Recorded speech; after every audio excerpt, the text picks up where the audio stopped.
بسم اللہ الرحمن الرحیم۔ دو بیویوں کے ساتھ اکٹھے سونا اور ہم بستری کرنا۔ کیا اپنی دو بیویوں کے ساتھ اکٹھے سویا جا سکتا ہے؟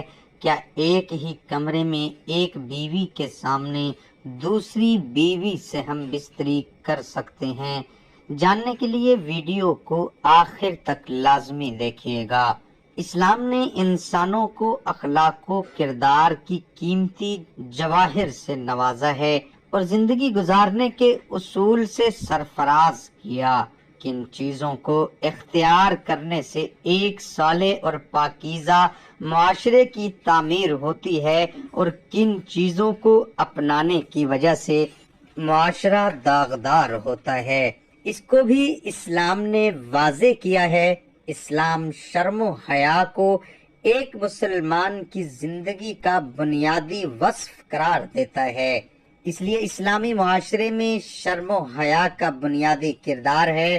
حیا انسان کے نیک و پاکباز اور سعادت مند ہونے کی علامت ہے۔ نبی کریم صلی اللہ علیہ وآلہ وسلم نے فرمایا، ہر دین کی خاص عادت ہوتی ہے اور اسلام میں شرم و حیا خاص عادت ہے۔ دو بیویوں کے ساتھ اکٹھے سونے کی تو گنجائش ہے، لیکن ایک بیوی کے سامنے دوسری بیوی سے ہم بستری کرنا ناجائز اور بے حیائی کا کام ہے۔ بیوی کے لیے دوسری بیوی کا سطر دیکھنا ناجائز ہے۔ شرم و حیا اسلام کا بنیادی اور امتیازی وصف ہے۔ ایمان و حیا کو لازم و ملزوم قرار دیا گیا۔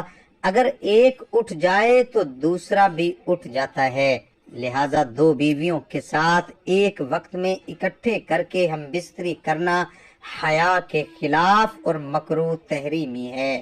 نیز عورت کے لیے بھی دوسری عورت کا سطر شدید ضرورت کے بغیر دیکھنا جائز نہیں ہے، لہذا اگر بیوی دوسری بیوی کا سطر دیکھے تو اس کی قباحت مزید بڑھ جائے گی۔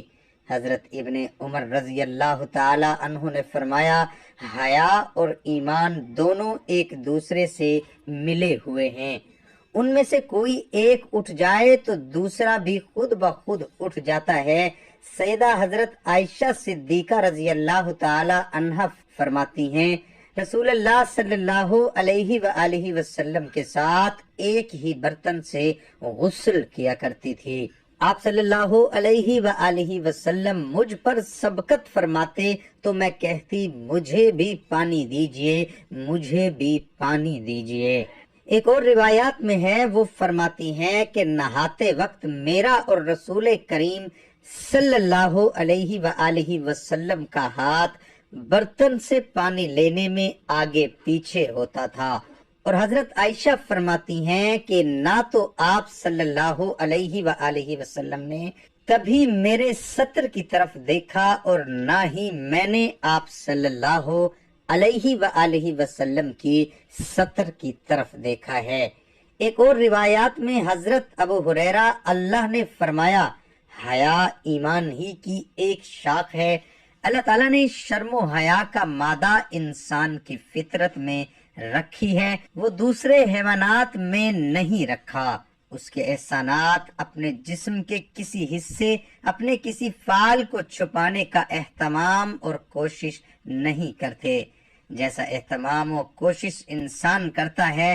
معاشرتی زندگی میں ستر اور پردہ خاص اہمیت کا حامل ہے، یہ انسان کو حیوانات سے ممتاز کرتا ہے۔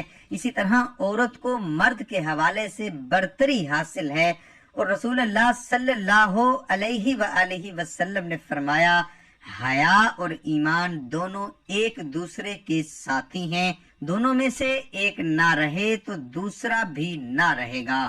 رسول اللہ صلی اللہ علیہ وآلہ وسلم نے ارشاد فرمایا، جب تجھ میں حیا نہ رہے تو جو چاہے کر۔ معلوم ہوا کسی بھی برے کام سے روکنے کا ایک سبب شرم و حیا بھی ہے۔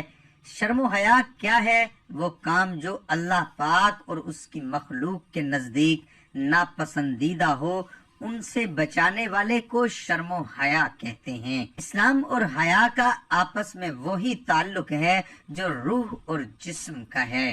حضرت محمد صلی اللہ علیہ وآلہ وسلم میں شرم و حیا کا مادہ اس قدر غالب تھا کہ آپ صلی اللہ علیہ وآلہ وسلم پردہ نشین کنواری لڑکی سے بھی زیادہ شرمیلے محسوس ہوتے ہیں۔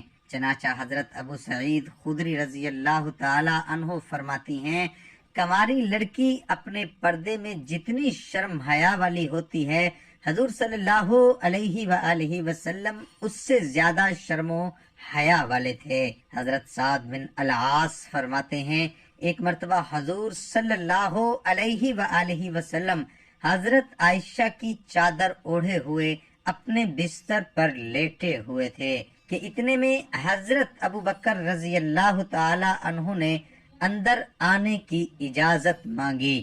حضور صلی اللہ علیہ وآلہ وسلم ایسے ہی لیٹے رہے، وہ اپنی بات کر کے چلے گئے۔ پھر حضرت عمر رضی اللہ تعالی عنہ نے اندر آنے کی اجازت مانگی۔ حضرت عمر نے انہیں بھی اندر آنے کی اجازت دے دی اور آپ رضی اللہ تعالی عنہ اسی طرح لیٹے رہے، وہ بھی اپنی ضرورت کی بات کر کے چلے گئے۔ پھر حضرت عثمان رضی اللہ تعالی عنہ فرماتے ہیں، پھر میں نے اجازت مانگی تو رسول اللہ صلی اللہ علیہ وآلہ وسلم اٹھ کر بیٹھ گئے اور حضرت عائشہ رضی اللہ تعالی عنہا سے فرمایا، تم بھی اپنے کپڑے ٹھیک کر لو۔ پھر مجھے اجازت دی، میں اپنی ضرورت کی بات کر کے چلا گیا تو حضرت عائشہ رضی اللہ تعالی عنہا نے عرض کیا، یا رسول اللہ کیا بات ہے؟ آپ نے حضرت عثمان کے آنے پر جتنا اہتمام کیا اتنا حضرت ابو بکر اور حضرت عمر کے آنے پر نہیں کیا۔ حضور صلی اللہ علیہ وآلہ وسلم نے فرمایا، عثمان بہت حیا والے آدمی ہیں، تو مجھے ڈر ہوا کہ اگر میں انہیں اس حالت میں اجازت دے دوں گا تو وہ اپنی ضرورت کی بات نہ کر سکیں گے۔